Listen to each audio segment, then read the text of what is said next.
অনেক সময় মানুষ অতীতকে দেখেন আর তখন অহংবোধে পরিপূর্ণ হয়ে ওঠেন। কখনো বর্তমানের দিকে তাকান, ভবিষ্যতের দিকে তাকান আর পরিতৃপ্তিতে ভরে ওঠেন।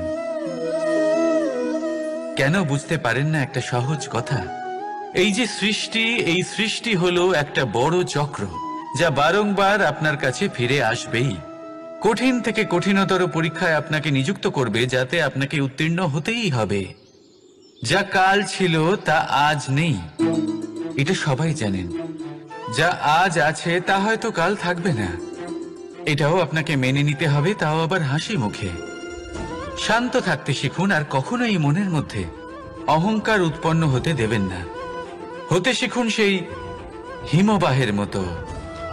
হয়তো এই জন্যই এত শীতল থাকে, কারণ ও জানে গতকালও জল রূপে ছিল, আজ বরফ রূপে হয়তো আছে, কিন্তু কাল পুনরায় সে জলেই পরিণত হবে। নিজেকে শান্ত রাখুন। হয়তো আজ আপনি সাফল্যের শিখরে আছেন, হয়তো বা নেই। আপনাকে প্রত্যেক দিন অবশ্যই দেখতে হবে। শুধু নিরন্তর প্রচেষ্টা করতে থাকুন, প্রত্যেক পরিস্থিতির জন্য তৈরি থাকুন আর একে ভারসাম্যে রাখতে শিখুন। আপনার কাল হোক, আজ হোক বা আগামীকাল, আপনার ভালো দিন হোক বা খারাপ দিন, সব পবিত্র হয়ে যাবে। তাহলে আসুন আর আমার সাথে ভালোবেসে বলুন, রাধা রাধা। এই সংসারে এমন কোনো পর্বত নেই যা এতটাই উঁচু যে মানুষ তার শিখরে পৌঁছতে পারবে না, তাকে অতিক্রম করতে পারবে না। এই সংসারে এমন কোনো সাগর নেই যা কিনা এতটাই গভীর যেখানে মানুষ তার তলদেশে পৌঁছে ফিরে আসতে পারবে না। একটা ছোট্ট বরফের টুকরো পর্বতের শিখরে গলে গিয়ে বইতে থাকে, আর দেখতে দেখতেই তা মহানদী গঙ্গায় পরিবর্তিত হয়। এর কারণ কি? এর কারণ হলো প্রচেষ্টা, প্রারব্ধ নয়। এই প্রচেষ্টাই সুনিশ্চিত করে যে আপনার প্রারব্ধ কি হবে। এই সমস্ত কিছু হলো প্রচেষ্টা আর প্রারব্ধের খেলা। আপনার প্রচেষ্টা যেরকম হবে, আপনার প্রারব্ধ সেরকমই হবে। আর আপনার প্রচেষ্টা যদি উচ্চ মানের হয়, তাহলে প্রারব্ধকে আপনার সামনে নত হতেই হবে। কি বলেন? তাহলে আসুন আমার সাথে ভালোবেসে বলুন, রাধা রাধা। অনেক সময় যখন আমরা কর্ম করি, সাফল্য লাভ করি, কঠিন পরীক্ষায় উত্তীর্ণ হই, বড় কাজ করি, আমাদের মনে হয় এই সংসার আমাদের একটু প্রশংসা করুক, ভালো লাগে। অনেকবার মনে হয় এটা হলো আমাদের কর্মের ফলই বটে, আমরা আনন্দ পাই। কিন্তু যখন আমরা এই প্রশংসা পাই না, তখন কি হয়? আমরা দুঃখী হয়ে যাই, ভেঙে পড়ি। মনে হয় যেন আমার জন্য কেউ চিন্তাই করে না। এমন মনে হয় যেন আমাদের আনন্দে অন্য কেউ আনন্দই পায় না। অনেক রকম ভাবনা আসে। কিন্তু আমি আপনাকে একটা প্রশ্ন করতে চাই, আপনি যে কাজই করেন না কেন, যে কর্মই করেন না কেন, তা কি শুধুমাত্র প্রশংসার জন্য করেন? যদি এরকম হয়ে থাকে, তাহলে সেই ভাবনা এক্ষুনি ত্যাগ করুন। কারণ এই প্রকৃতি আমাদের অন্য শিক্ষা দেয়।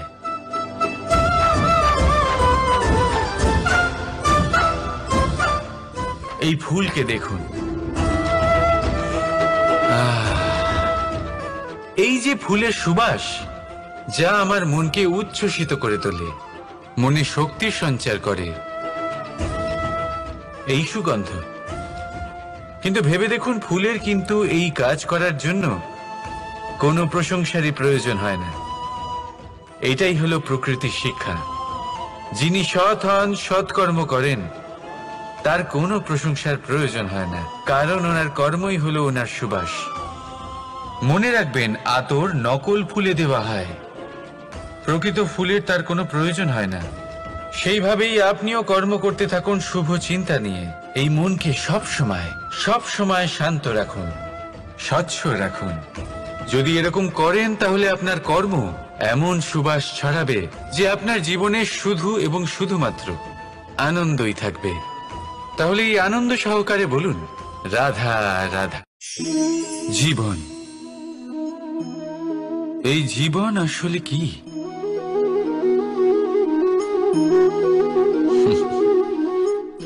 এই প্রশ্ন সবার মনেই এসে থাকে।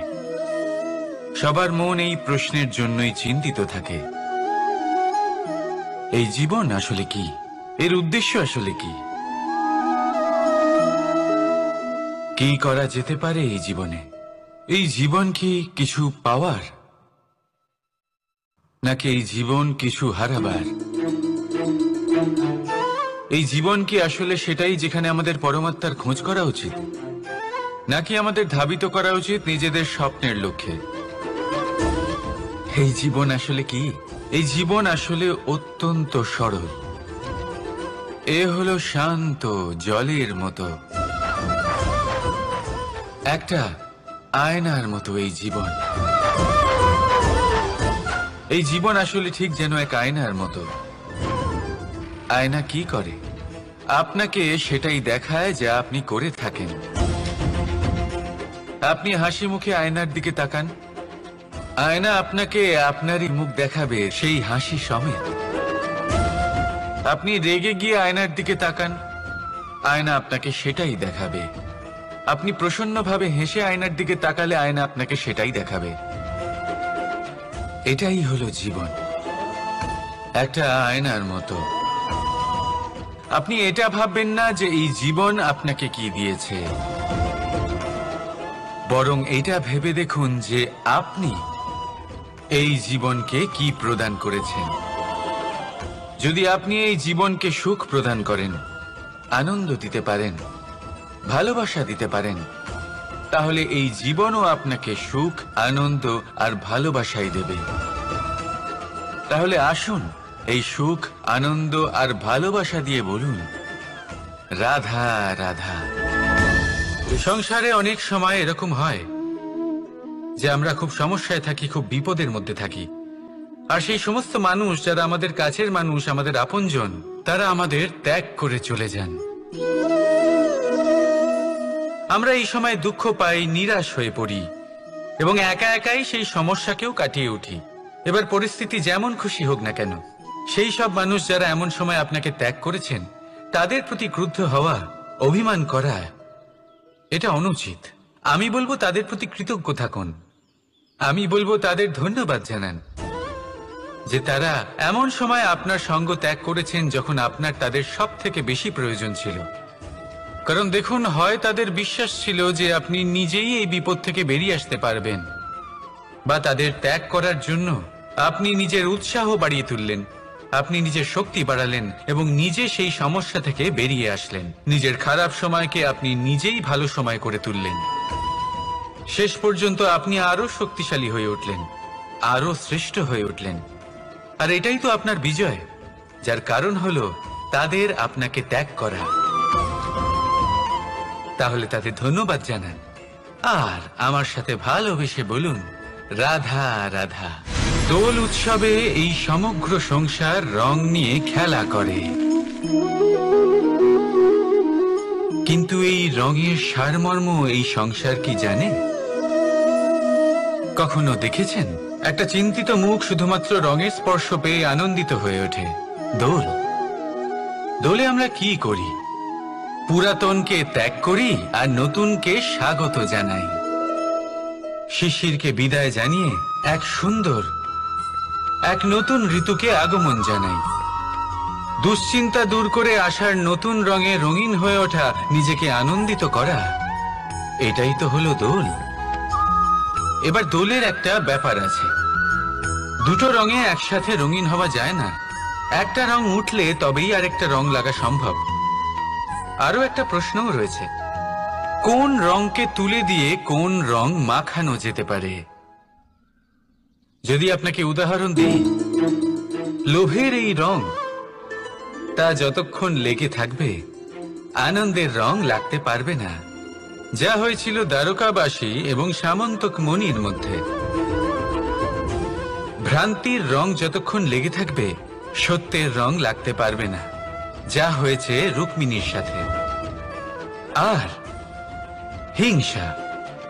হিংসার এই রং যতক্ষণ লেগে থাকবে প্রেমের রং ততক্ষণ লাগতেই পারবে না, যা হয় আপনার আমার সবার সাথে। তাহলে আসুন একসাথে মিলে দোল পালন করি এবং সবকিছুর উপরে বিজয় লাভ করি। অন্ধকারের স্থানে আলোর, ভ্রান্তির স্থানে সত্যের, হিংসার স্থানে প্রেমের, আর লোভের স্থানে আনন্দের এই সুন্দর রং মাখাই। শত্রুতা, ঘৃণা, হিংসা এই সব কিছু ত্যাগ করি আর সকলের সখা হয়ে উঠি। আর ভালোবেসে বলি শুভ দোল। হ্যাঁ, ওটা তো আমরা অবশ্যই বলবো, রাধা রাধা। আমাদের মনে সবসময় একটা প্রশ্ন এসেই থাকে, এই জীবন যা কিনা ঈশ্বর আমাদের দিয়েছেন, একটা জীবন। ঈশ্বর এক আত্মা দিয়েছেন পৃথিবীতে বাঁচার জন্য। যতদূর আমরা জানি আমাদের কাছে একটাই জীবন রয়েছে। আমরা ভাবি এই জীবন গুছিয়ে কিভাবে রাখা যায়। প্রত্যেক মানুষ ভাবেন যে আমি কি করি যাতে এই জীবনকে গুছিয়ে রাখা যায়, কিরকম কর্ম করব, কিরকম পুণ্য করব, কি ধরনের শাস্ত্র পড়ব যাতে আমি সেই জ্ঞান অর্জন করি যাতে জীবনটা সুন্দর করে তুলতে পারি। আমাদের সমগ্র জীবন কেটে যায় এই প্রশ্নের উত্তর খুঁজতে, সেই শাস্ত্র অধ্যয়ন করতে। এমন অনেক মানুষ তাও বুঝতে পারেন না। আসুন আজ আমি আপনাকে একটা সহজ কথা বলি, যার দ্বারা আপনি নিজের জীবন সুন্দর করবেন। জীবন, জিহ্বা, এদের দুজনেরই হলো একটাই রাশি। জিহ্বা অর্থাৎ আপনার কথা, এই কথাকে সংযত রাখুন, একে সুন্দর করে তুলুন, মধুর কথা বলুন, যতটা সম্ভব একে নিয়ন্ত্রণে রাখুন। আপনার জীবন সুন্দর হয়ে উঠবে। কারণ এই শব্দ হয় অত্যন্ত শক্তিশালী। এটা হলো এমন এক বন্ধন যা আপনার সামনের মানুষকে আপনার ব্যক্তিত্বের সাথে জুড়ে দিতে পারে। তাই এই শব্দ সংযত রাখুন, একে সুন্দর করে তুলুন। আপনার জীবন আপনা থেকেই সুন্দর হয়ে উঠবে। আর আসুন এই মধুর সুন্দর অনুভূতি দিয়ে বলুন, রাধা রাধা। এই জীবন আসলে কি? এ হলো জন্ম থেকে মৃত্যু পর্যন্ত এই সময়। কিছু মানুষ এটা বলে থাকেন যে এই যে নিঃশ্বাস নিচ্ছে, এই হলো জীবন। আর প্রত্যেক ব্যক্তি, প্রত্যেক প্রাণী, তাদের নিঃশ্বাস নির্ধারিত থাকে, নির্দিষ্ট হয়ে থাকে। তাকে সেই নির্ধারিত নিঃশ্বাস নিতেই হয়, তারপর তিনি মৃত্যু লাভ করেন। কিন্তু এটা কি সত্যি? সত্যি কি মনুষ্য জীবন এই নিঃশ্বাসের উপর নির্ধারিত থাকে? এই নিঃশ্বাসের গণনাই কি মনুষ্য জীবনের অস্তিত্ব? কখনোই নয়। মনুষ্য জীবন শুধু কিছু নিঃশ্বাস নয় যা একদিন থেমে যাবে। মনুষ্য জীবন হলো সেই নিঃশ্বাসের মধ্যেকার সেই সময় যা দেখে অন্য কারোর নিঃশ্বাস স্তব্ধ হয়ে যেতে পারে। সেই মুহূর্ত যেখানে মানুষ আপনার মধ্যে সেই প্রেম দেখতে পারে, আপনার সাহস দেখতে পারে, আপনার শক্তি দেখতে পারে, আপনার চেষ্টা দেখতে পারে, আপনার পরিশ্রম দেখতে পারে, অন্যায় আর দুর্নীতির বিরুদ্ধে আপনার যুদ্ধ দেখতে পারে। জীবনে গুরুত্বপূর্ণ সেই মুহূর্ত, সেই সময় যেটা আপনি বেঁচে আছেন। সেই সময়ে আপনি এই সংসারের অন্য ব্যক্তিদের জীবন বাঁচার একটা দিশা দেখাতে পারেন, একটা প্রেরণা যোগাতে পারেন, শক্তি দিতে পারেন, আশা দিতে পারেন। তাই জীবনে এটাই করুন, এমন একটা জীবন যাপন করুন যা অন্যের জন্য আদর্শ হয়ে থাকে। এটাই করুন আর আমার সাথে ভালোবেসে বলুন, রাধা রাধা। আমরা সবাই নিজেকে স্বচ্ছ রাখতে চাই, শুদ্ধ রাখতে চাই, পবিত্র রাখতে চাই। আর দেখতে গেলে এটা হলো আমাদের কর্তব্যও বটে। এবার এটার জন্য আমরা কি না করি। যখনই আমরা সকালে উঠি তখন উঠেই আমরা দাঁত মাজি। দিনে যখনই আমরা সময় পাই কিছু সুগন্ধি খাদ্য খাবার চেষ্টা করি যাতে আমাদের মুখ থেকে দুর্গন্ধ না আসে, বরং সুগন্ধ আসে। এই পা দুটো আমরা শুদ্ধ রাখার জন্য, পবিত্র রাখার জন্য যখনই আমরা বাড়ির বাইরে যাই পাদুকা পায়ে দিয়ে যাই, আর যখন ফিরে আসি আমরা জল দিয়ে পা ধুয়ে নিই। মনে রাখবেন, সেই ব্যক্তির মুখ হলো সব থেকে বেশি পবিত্র যে মুখ দিয়ে ঈশ্বরের নাম নেওয়া হয়, যার বাণী হলো অত্যন্ত শুভ, যা মানুষের পথ প্রদর্শন করে, যা মানুষকে শান্তি দেয়। যদি এই হৃদয়কে আপনি পবিত্র করতে চান, তাহলে মানবতাকে বুঝতে হবে, মানুষের দুঃখগুলিকে বুঝতে হবে, তবেই এই হৃদয় পবিত্র হবে। এই পা দুটো যদি আপনি পবিত্র করতে চান, তাহলে কোনো তীর্থস্থানে যান। ওখানে হয়তো আপনি জানেনও না যে কতজন সৎপুরুষ, কতজন মহাপুরুষ এসেছেন। তাদের চরণের ধুলো সেখানে পড়েছে, যা আপনার চরণ শুদ্ধ করে তুলতে পারে। যদি এই হাতগুলি আপনি পবিত্র করতে চান, তাহলে এই হাত দিয়ে শুভ কর্ম করুন, দান করতে শিখুন। আর যদি এই আত্মা আপনি পবিত্র করতে চান, একটাই বিকল্প আছে, প্রেম, শুদ্ধ নিঃস্বার্থ প্রেম। এই প্রেম বিতরণ করতে থাকুন, আপনি শুদ্ধ থাকবেন, পবিত্র থাকবেন। আসুন আমার সাথে ভালোবেসে বলুন, রাধা রাধা। কখনো এটা ভেবে দেখেছেন কোনো বিশেষ স্থানে বা বিশেষ পরিস্থিতিতে সবথেকে বেশি গুরুত্বপূর্ণ কি হতে পারে? যদি শরীরের কথা বলি, তাহলে সবথেকে বেশি গুরুত্বপূর্ণ হলো মস্তিষ্ক আর মন। যদি ব্যবসার কথা বলি, তাহলে সবথেকে গুরুত্বপূর্ণ হলো ধন। রাজ্যের বিষয়ে কথা বললে সবথেকে গুরুত্বপূর্ণ হলো রাজা। আর সমাজের কথা যদি বলি, তাহলে সবথেকে গুরুত্বপূর্ণ হলো আমাদের গুরু। এবার এই সব গুরুত্বপূর্ণ এই কারণ এদের হাতেই সব থাকে। দেখুন, হয় এরা আমাদের উত্থানের পথে নিয়ে যেতে পারে, অথবা আমাদের পতনের দিকে নিয়ে যেতে পারে। এবার যদি কোনো অসামান্য রাজা হন, যিনি কিনা সত্যবাদী, যিনি একজন ভালো রাজা, তাহলে তিনি সেই দেশকে, সেই রাজ্যকে বিকাশের পথে নিয়ে যাবেন, আর নয়তো অন্ধকারের পথে নিয়ে যাবেন। যদি এবার গুরুর কথা বলা হয়, তাহলে জেনে রাখুন, গুরু যদি শ্রেষ্ঠ হন, তাহলে সংস্কৃতির সর্বশ্রেষ্ঠ স্তরে উনি এই সমাজকে নিয়ে যাবেন। যদি গুরু পাখণ্ডী হন, লোভী হন, লালসাগ্রস্ত হন, তাহলে এই সমাজেও এই পাখণ্ডতা, এই লোভ, এই লালসাই প্রকাশিত হবে।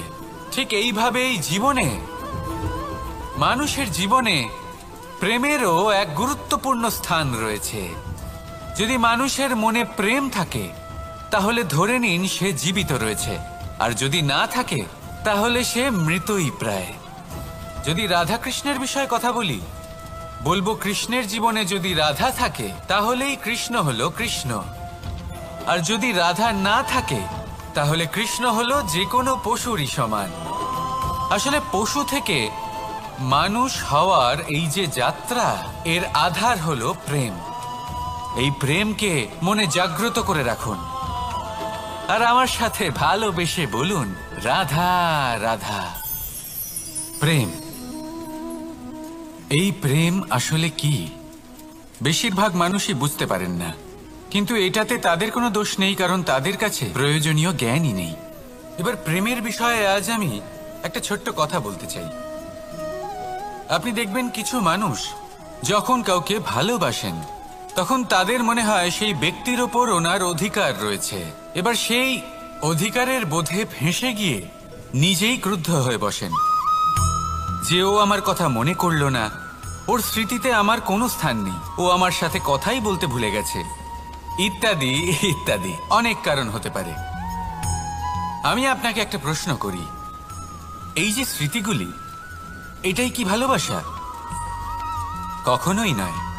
প্রেম তো হলো সেই আবেগ, সেই বোধ, যা এক সুগন্ধিত ফুলের মতো আপনার জীবনকে, আপনার মনকে আনন্দিত করবে, প্রসন্নতার দ্বারা ভরিয়ে তুলবে। প্রেম হলো সেই বোধ। তাই যদি আপনি প্রেমকে বুঝতে চান, তাহলে প্রেমের ভাবনাকে বোঝার চেষ্টা করুন। প্রেমকে যদি যাপন করতে চান, তাহলে আবেগের দ্বারা যাপন করুন, স্মৃতির দ্বারা নয়। স্মৃতির কি আছে? আজ আছে, পরবর্তীকালে নাও থাকতে পারে। সময়ের সাথে এই স্মৃতি ফিকে হয়ে যেতে পারে, কিন্তু এই আবেগ, তা চিরকাল মনের মাঝে থেকে যায়। তাই আসুন আর আমার সাথে ভালোবেসে বলুন, রাধা রাধা। রাজ্য, শাসন, সাম্রাজ্য, সংস্থাপনা, এগুলিকে সফল কখন বলা যেতে পারে? কোনো বুদ্ধিজীবী বলেন তখন, যখন চারিদিকে শান্তি থাকে, কারোর মনে কোনো প্রশ্ন থাকবে না, শঙ্কা থাকবে না, কিন্তু আমার মনে হয় এটা অনুচিত।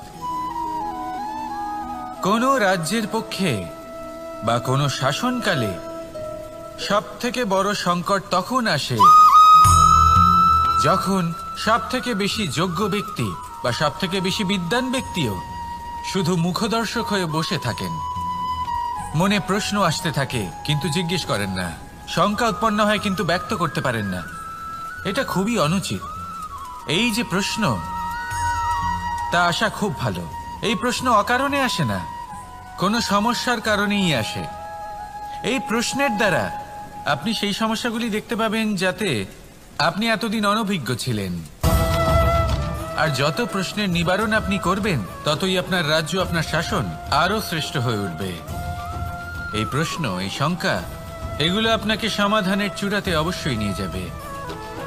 সেই জন্য না প্রশ্ন করা অনুচিত, আর না শঙ্কা ব্যক্ত করা অনুচিত, আর না তিনি মূর্খ যিনি প্রশ্ন করেন, শঙ্কা ব্যক্ত করেন। তাই এনাদের কখনো দূরে করে দেবেন না, এনাদের নিজস্ব মতামত রাখতে দিন। যখন সবাই মিলে একমত হবেন তখন নিশ্চিত রূপে বলা যায় যে এই রাজ্য, এই শাসন, এই সংস্থাপনা সাফল্যের শিখরে রয়েছে।